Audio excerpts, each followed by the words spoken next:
Welcome to Season 3 of Connecting with Purpose. In our first 2 seasons, we explored how leading and living with purpose unlocks unique potential for us and our teams. This season, we're diving into how purpose helps us navigate change, build resilience, and elevate our ongoing performance, well-being, and impact. A special focus I'm really excited about is to highlight the transition of elite athletes into new opportunities. By raising awareness around this largely untapped talent pool, we'll bridge opportunities with businesses to create meaningful connections, drive value, and deliver lasting impact. Thanks for joining us. Let's dive in. Hey. Welcome everyone. We're into Season 3 of Connecting with Purpose, and I'm really excited about this season because I'm super passionate about the journey and opportunities for elite athletes and what that transition looks like for them. And I truly believe that if we can start elevating awarenesses to this incredible talent pool that elite athletes provide to companies and connect some dots and bridge the divide there, that there's going to be some fantastic opportunities for companies to thrive through embracing that talent. And so as I was thinking of guests for this season, number one on the list is Carlette, and Carlette Patterson and I go back 10 plus years. We met at a conference, and then Carlette invited me into one of her coaching programs, which was the very beginning of my coaching journey. So Carlette's the CEO and founder of Patterson Sports Ventures and Chief Wellbeing Officers, and she has been in this space of coaching and sort of pioneering all sorts of strategies that combine business, sports and life, personal, professional and philanthropic, and using kind of sports as a language and a translation for people performing at their best. And Carlette's got some incredible game-changing coaching programs. I'm lucky enough to have participated in one of them back in 2014. And I just realized that when we started chatting today, and was like, wow, that's actually ridiculous. But that has been a huge part of my journey, coaching with my colleagues and with athletes and young people and educators, and more latterly over the last 4 years with Purpose Fused with senior leaders.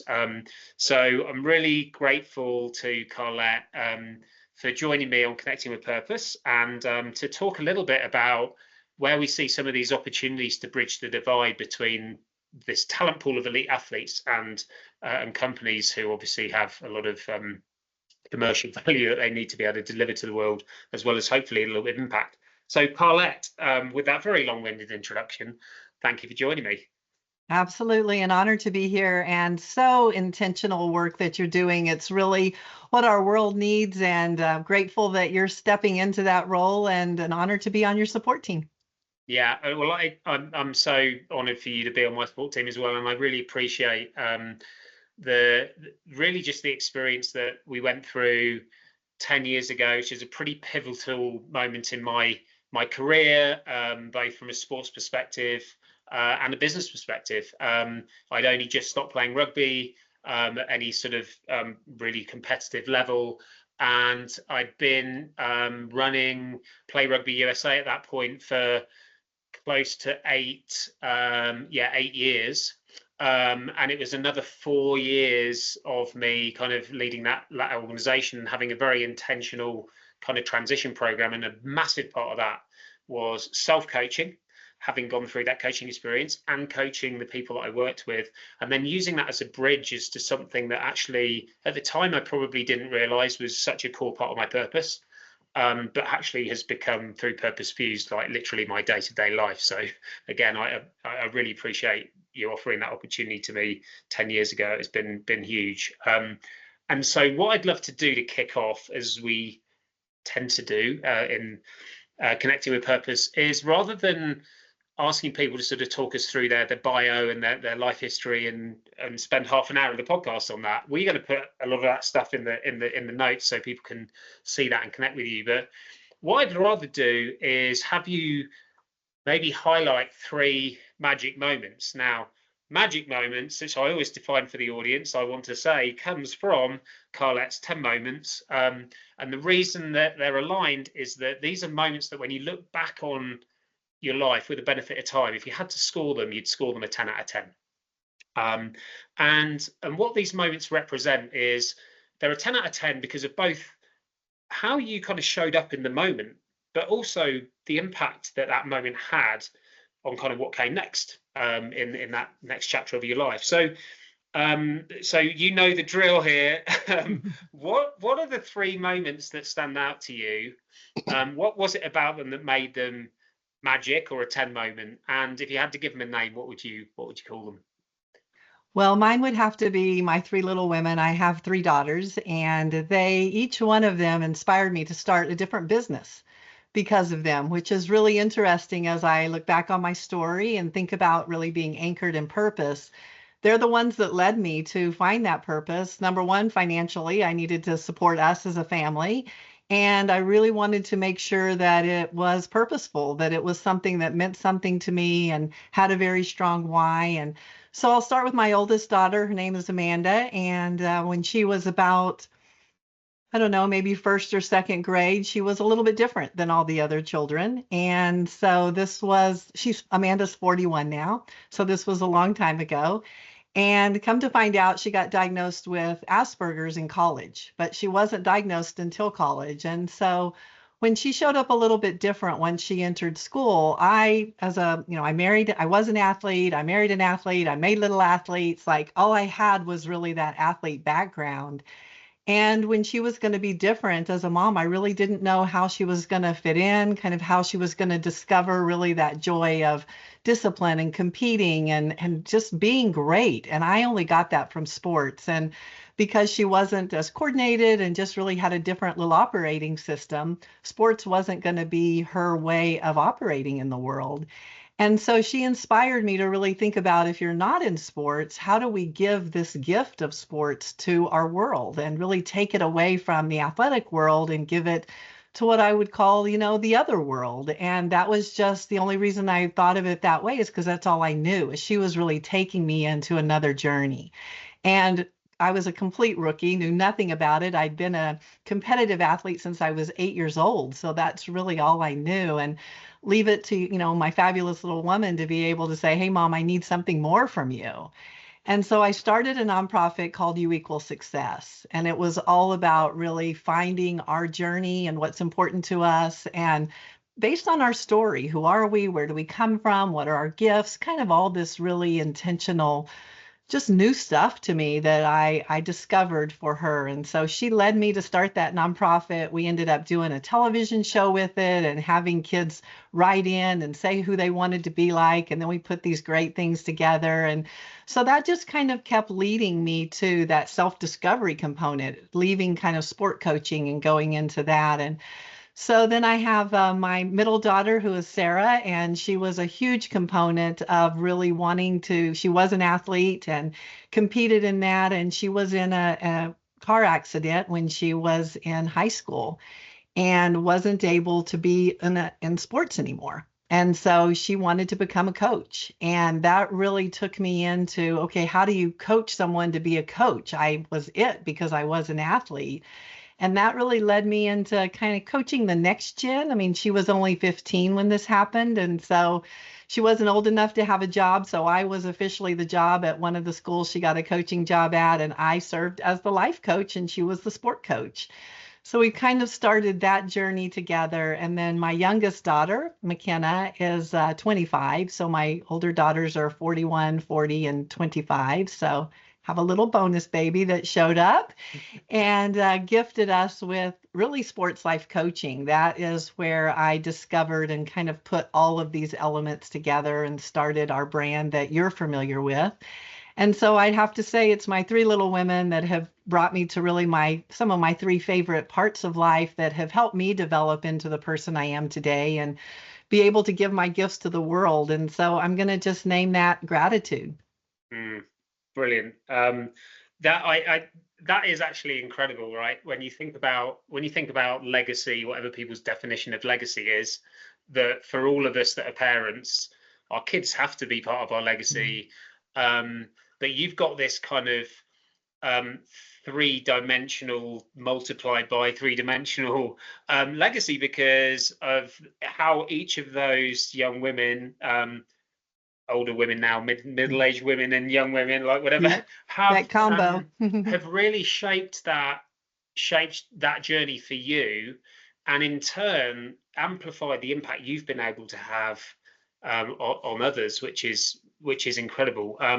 And when we think about we're going to get into sports and athletes and things in a bit, but just sticking with your story and your journey a little bit, and thinking about purpose, because we define purpose Purpose Fused as sort of living it intentionally at the intersection between your passions and your impact. And so that intentional living is what we call the application. So there's passion plus impact plus application. And so when you think back on your journey, and you kind of unpacking some of the experiences that you had, and we think about passions in terms of things that align to the things you care about, that you believe in, that you may be good at, definitely energize you, and you enjoy, right? And so there's like 5 different things to think about. How would you define some of the experiences that you had that helped unearth some of the elements of passion for you that you've been able to now bring forward? Where did some of those sort of elements of your best self come from those past experiences? Well, absolutely. Sport has been really my whole life, and the good, the bad, the fabulous, the not so fabulous. It really has made me who I am today, and I'm incredibly grateful for that. And when I think about passion, I would just say it's really that competitive greatness. I mean, I learned that from Coach Wooden, who is definitely a huge part of my story, and my late husband, playing for him, it was a big part of our story together. And I really, as a young athlete and as a woman today, I didn't really know how to be competitively great as a female. And my brother was my idol. I loved him. I played volleyball, basketball, track, everything, just because that's what the school did and what everybody was into. And I wanted him to think I was cool. And so, I was a much younger little sister, and I could always play basketball with him. So I wanted to be this great athlete for him. And I didn't really understand how to be great for myself because I wasn't taught that. I was taught more to kind of play with my dolls and be intentional about. My mom was into modeling and just really that, charm school and all the female side of it. And so being able to bring together that passion of, I love being who I am. God created me as this version, and I want to be the best version of me. And in sports, I was really able to be strong and to be gentle and to express myself. And it was inside that challenge of learning how to compete that I learned how to win life. And that's really been my most intentional passion, is how do we all win life according to our definition? How do we honor who we are and the struggles and challenges that we've had, and let them lead us to kind of our deeper, better version of us? Right. Yeah. And so I want to stick with this for a minute, because this is all around the passion element of purpose. But you said you sort of embracing that, both that challenge and that opportunity of what competitive greatness meant for you and how you're able to express that through sports, but having an understanding of what that meant for you authentically as a human, as well as an athlete, enabled you to understand how to win in life. And there's a huge kind of, I think, bridge from one to the other for a lot of folks. And when I think about elite level athletes, so much of their identity and of those elements of passion is wrapped up in that identity as an athlete, with that just single focused determination that you need to be at that level. What were some things you had to do to unpack or unravel that competitive greatness as an athlete and bridge it beyond the field of competition? What enabled you to sort of build that bridge for yourself?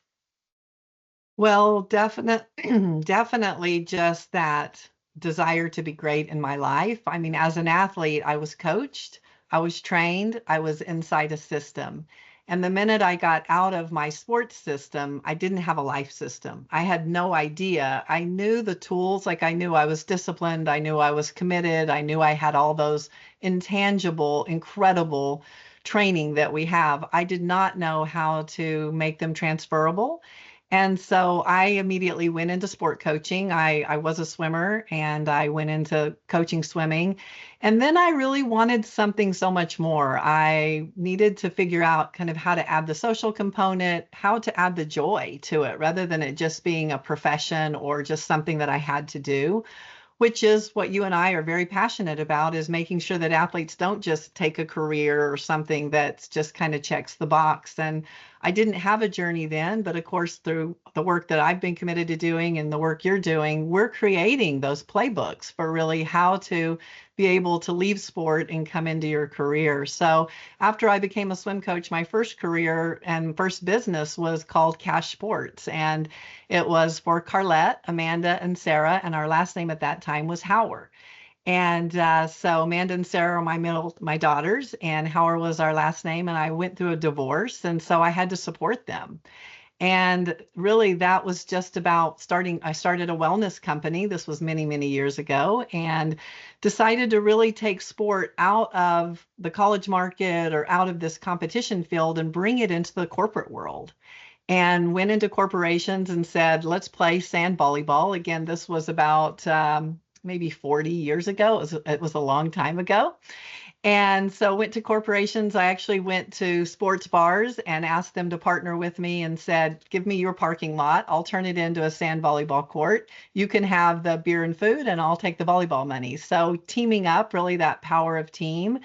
And we ended up having, about 20 volleyball courts all over Phoenix, and then started a clothing line because we needed to be able to have prizes for it, and ended up selling that company to sports and social clubs of the US. And so I just point that out to be able to show that we don't have to leave our athlete behind. We actually keep us intact in a really powerful anchor as to what matters to us, what's important. And then we start to create, how do we want to give this to the world as a career? And so then once I sold that company, I went to work for the NFL. So it was a way of kind of coming into a more of a corporate world, but I was still in alignment with that huge passion of staying kind of, winning life is the best way I can describe it. I really want to be able to win at whatever I'm going at in a way that's contributing and making a big impact.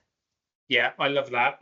Well, that's a lovely bridge to impact, which is where we're going to go next. And there's some elements of that I want to come back to a little bit. But my number one takeaway from what you just said there is, first and foremost, in order to bridge from being an athlete to performing equally well and winning at life, step number one is to have a desire to want to win at life, not to necessarily still try to identify with and chase as I have done for many years, or did for many years as a former rugby player, chasing the shadow of my former self and training in the same way that I used to train and doing all these things when I wasn't playing rugby anymore. And so it was like, well, actually, what I need to do is look at the essence of this stuff and translate it into something else, because I'm never going to be that rugby player again. I'm never going to be able to perform at that level again.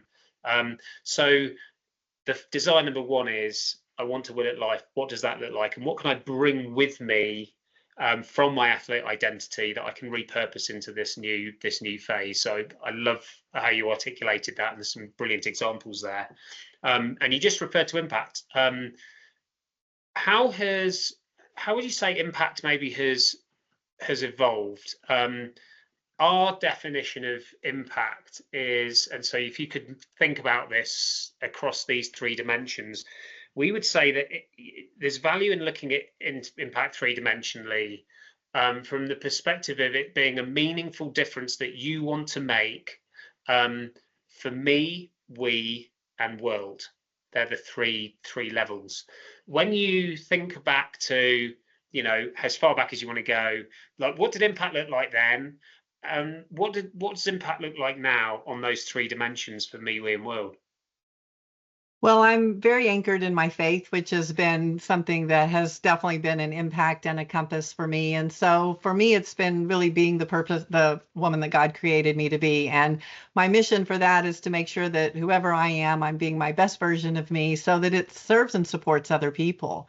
And so that would definitely be the we component. That's what you found in all of my careers and businesses that I've had the honor of owning or starting or selling or whatever we've done with it. It's really been with the desired outcome of serving and supporting, whether it's, younger children or college athletes or the NFL or the NBA, wherever I've been honored to play a role, I've wanted to make sure that I played a role in something bigger than myself. And then really leading into the world part would be our sports philanthropy, that mission of really making sure that whatever platform we have been given, how do we share it with other people who maybe haven't been given the same platform? So really learning that what I want to contribute to the world is to give hope. I think it's a very valuable component to being able to find that inspiration and that motivation is that if I don't have hope, I don't have that ability to get up and challenge myself and make myself win, even when there's injuries or losses or things aren't going my way. And that is the gift of really sports, is that we have that opportunity. Every day is game day.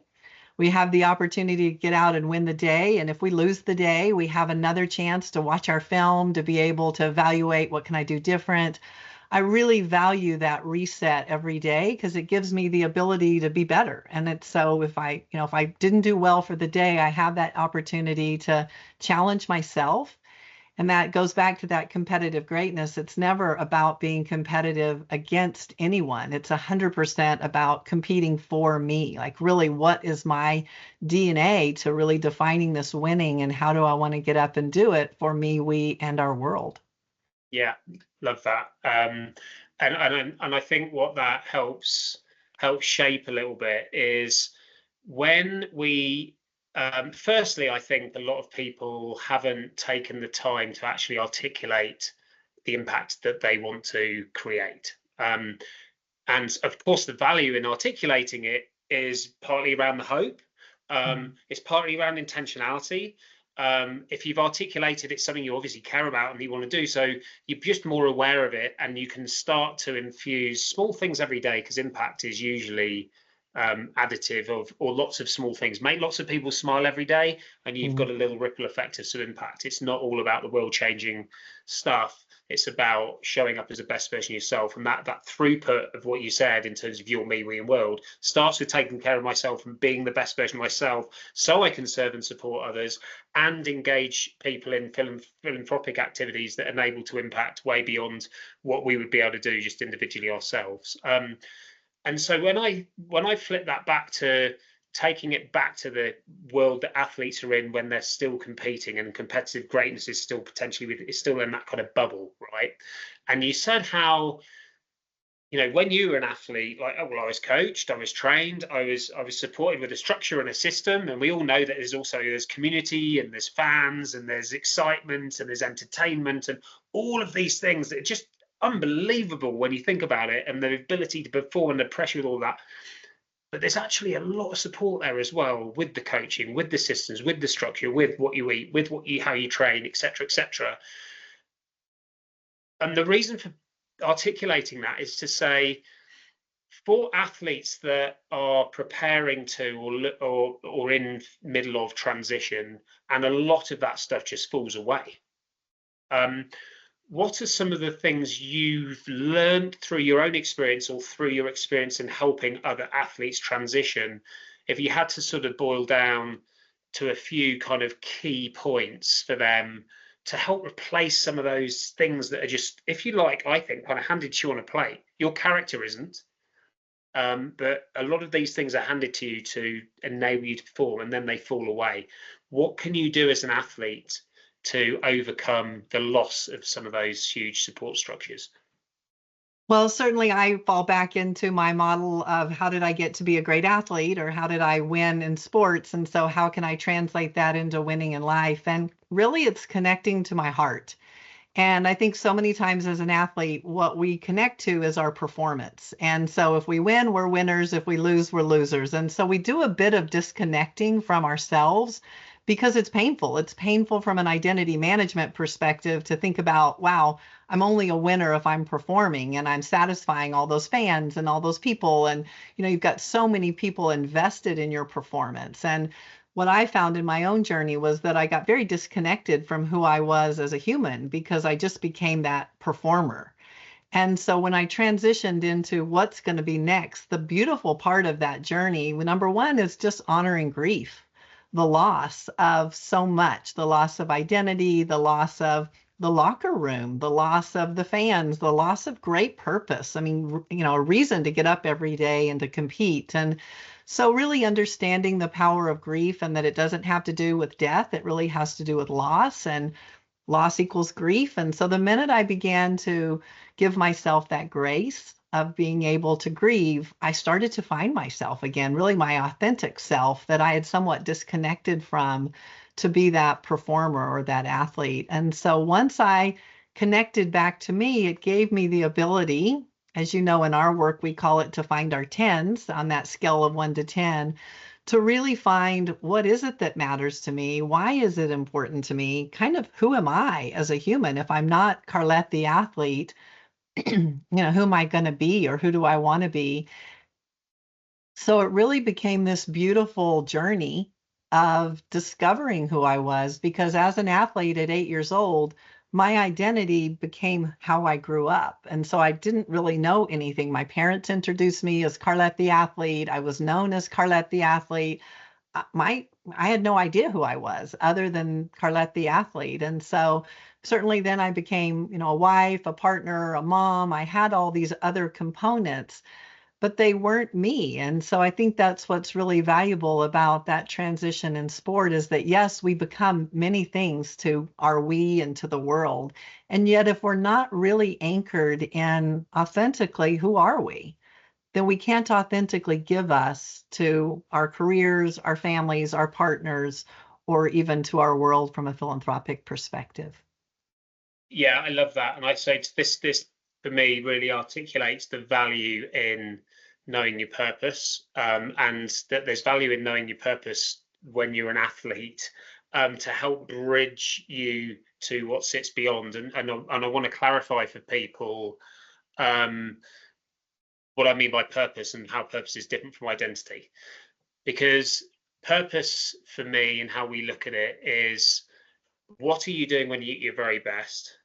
Not the role you're playing, how you're acting, how you're behaving, like what are your best self characteristics? Those are your passions translated into principles. So once you know what those best self principles are that will sit beneath anything that you do in life, it's your identity that provides the different roles through which that purpose can come to life. And that's the application element of purpose. And when you have the impact piece, when you understand how aligning those best self principles through that role to impact the people that you're interacting with, your me, we world in that sphere, that's what enables you to have a bridge, because the identities are the vehicles through which you can bring your purpose to life. And I think one of the challenges for athletes is their number one primary identity, for the most part, when you're competing at the level, has to be athlete. And you might be parent, and you might be a friend, and you have these other things you have to do as well, of course. But the sheer amount of commitment you need to put into being an athlete tends to envelop your purpose, and you get purpose mixed up with identity, but they're actually very, very different complementary sort of things.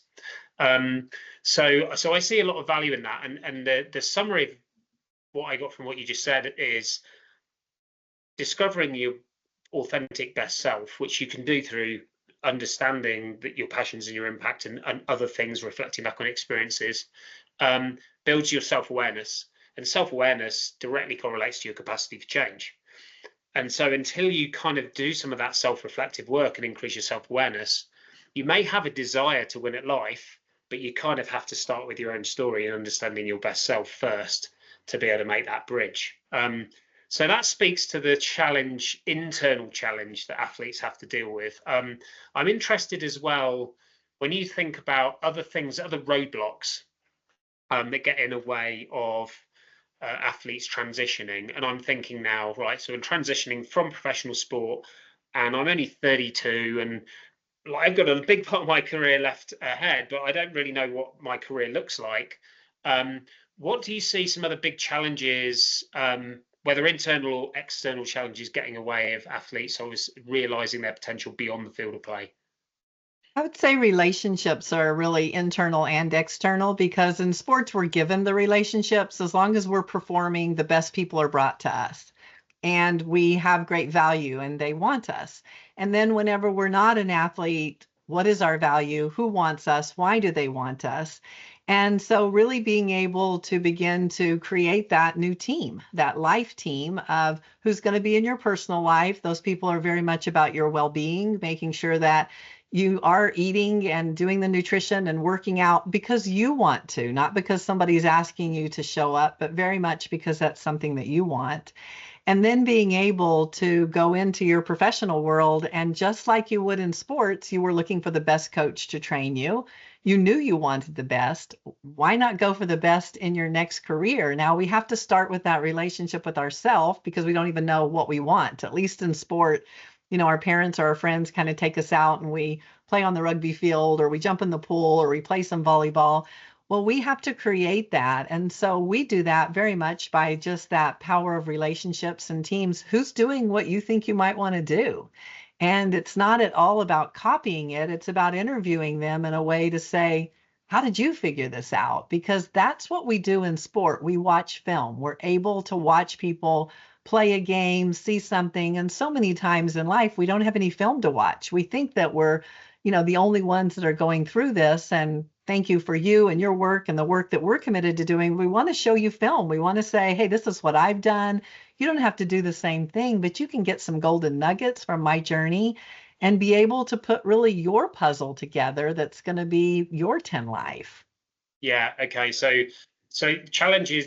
So relationships are both a challenge and an opportunity, and the opportunity in it is starting with yourself, reviewing your own film, thinking forward to things you might want to do, and finding people through your network. And athletes tend to have good networks that are doing that, and just learning from them, just benchmarking yourself, and then sort of setting your goals high in terms of how you want to get there. And if you flip over to the other side of the fence, if you like, from the corporate perspective, what do you think? And this may be an incorrect assumption, but my it's not just an assumption from the research I've done and the conversations I've had. I think there's a big missed opportunity for corporations to be more proactive and more intentional about supporting this athlete transition, not just altruistically, because I get like why you might allocate resources to military over athletes for obvious reasons, but actually the value both provide is very similar and the challenges they go through are very similar. And what that means to your business through cultivating something authentic in that pool of athletes could be actually a game changer for some companies, is my opinion. But I don't see very much of that happening. There's a handful of companies that have formal programs in place. What do you feel like are some of the barriers, challenges, or motivations behind why companies are not necessarily fully invested in this pool of athletes? It's probably 500,000 folks strong in the US. Well, I definitely think it's a combination of both the athlete and the corporation understanding each other, respecting each other. Just like when we come into sport, we don't come in and expect to be the best. We come in ready to train, to be coached, to really go for greatness. And that piece is very important in terms of being able to coach an athlete to recognize just because they're leaving at the top of their game, which Mark, you understand this in a beautiful way, is that you do have to start kind of as a freshman or as a rookie again.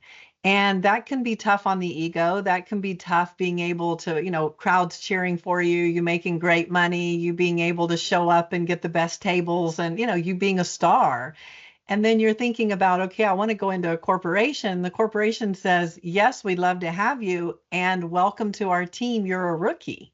Yeah. And so you really have to keep that rookie mindset and receive it as a challenge and really love going for it as much as you loved when you were a rookie in sport and you were willing to get into the gym, do extra reps. Somehow we can lose that translation of, well, just because I'm a star in sports, I want to go immediately to being a star in corporate. And yet I've had no training. I haven't been coached. I haven't been in the gym. I haven't put extra time in. So I really think once we introduce that new thinking, it gives us the ability to be compassionate and for each other in both ways. So the corporation can say, we want you, and we're going to put you as a rookie and welcome to training camp. And really being able to ignite that competitive spirit and have the athlete say, yeah, bring it. I'm going to get to the top. I'm going to be that champion. And so we do have to put that playbook in place. We do have to put the training. And I don't think that's the corporation's job. Again, Mark, this is things you and I are committed to doing, is we understand the athlete mind and transition better than other people because we've been in it. We've been training for it. We respect it and understand it. So I value them valuing us as to be able to bring in that playbook and that training because they have a business to run. So certainly when a sports team, they don't, as much as they get rookies, they don't stop their whole production of being an athletic firm or a team and completely change because an athlete walked in and said they want to be that. The athlete has to learn how to fit in, contribute, be impactful, and win inside the corporation. So I would say it's all about introducing that training model. Yeah, I love how the training model it becomes a shared responsibility because Yes. it isn't a finger pointing exercise at companies, right? There's a reason why these gaps exist. The responsibility is on the athlete and the organization, and the bridge to greatness within the company at least is that initial training program. And I think that it is new thinking, what was it? Switch the book, new hope, new skills, new thinking. Actually, Change Your Die. Yeah, the book Change Your Change Your Die. Die. Okay. Yes. So as three elements have changed. That the new thinking is like, okay, I from a company's perspective, like, okay, well, we'll invest in this 32-year-old because they have all of these incredible values and skills that we can see to translate, and so it's worth doing it. The new thinking on the athlete side is, this is a team first mentality now. I've got to put my ego in the back seat. I've got to start as a rookie. But if there's one thing I know how to achieve the goal. I know how to persevere. I have the grit. I'm going to apply that passion and perseverance, and I'm going to get there.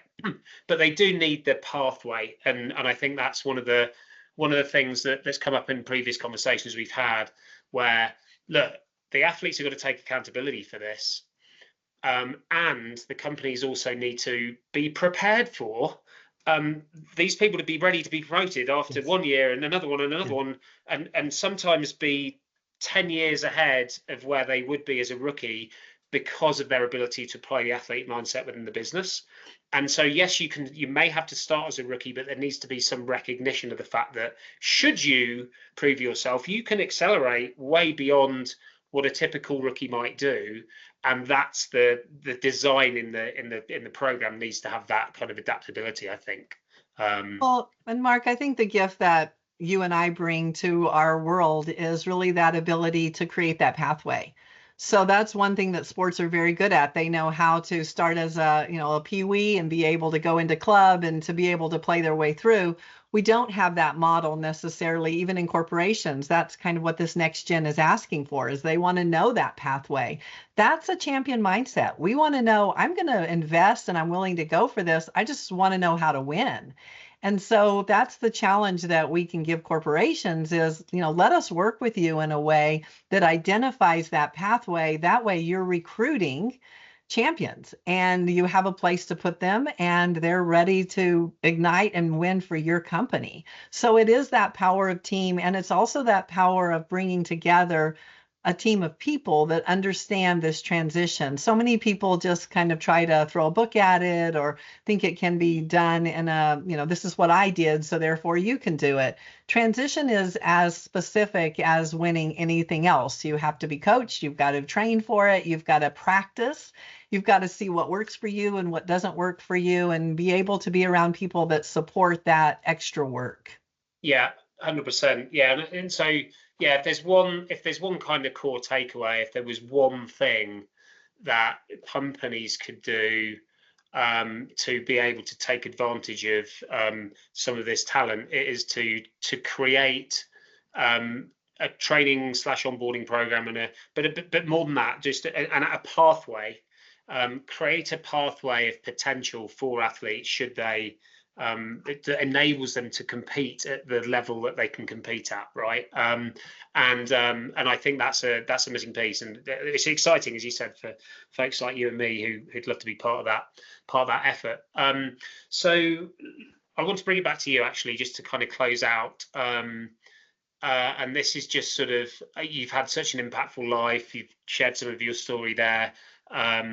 You know, and it's really a shining light for a lot of folks, I think, in terms of embracing some of the experiences you've had and pivoting. But as part of that pivoting and adapting, it's always grounded in your best self.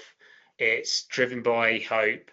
It's powered by faith, and you've been able to sort of therefore navigate and have a lot of impact along the way. So when you think about kind of what I call leading with legacy, because I kind of think of it as like, if we leave a weight behind us every day, and we can choose to positive and negative, and it's going to have a ripple effect. So don't think about legacy when you're 85 years old and you're like, oh, think about it every day. What could that look like? So my first question around legacy is, what does competitive greatness mean to you? Being my best self, definitely competing for me, what I really believe in, what I value, and also what drives me. I mean, what is it that I feel like I'm really put on this earth to do? I talk about that, you know, I have the Carlette position in life. Nobody else has the Carlette position. And so if I'm comparing myself to other people, or I'm trying to do what somebody else is doing, I'm not playing my position. And we know in sports that if we're not playing our position, it leaves a hole on the team. The team really needs every person being their best playing their best position and really being their best. And so for me, competitive greatness is every day. Have I showed up and been the person that God created me to be? And am I making sure that I'm doing what I need to do to take care of myself, so that whoever I have the opportunity to serve and support professionally, that I can be a 10 for them, I can be great for them.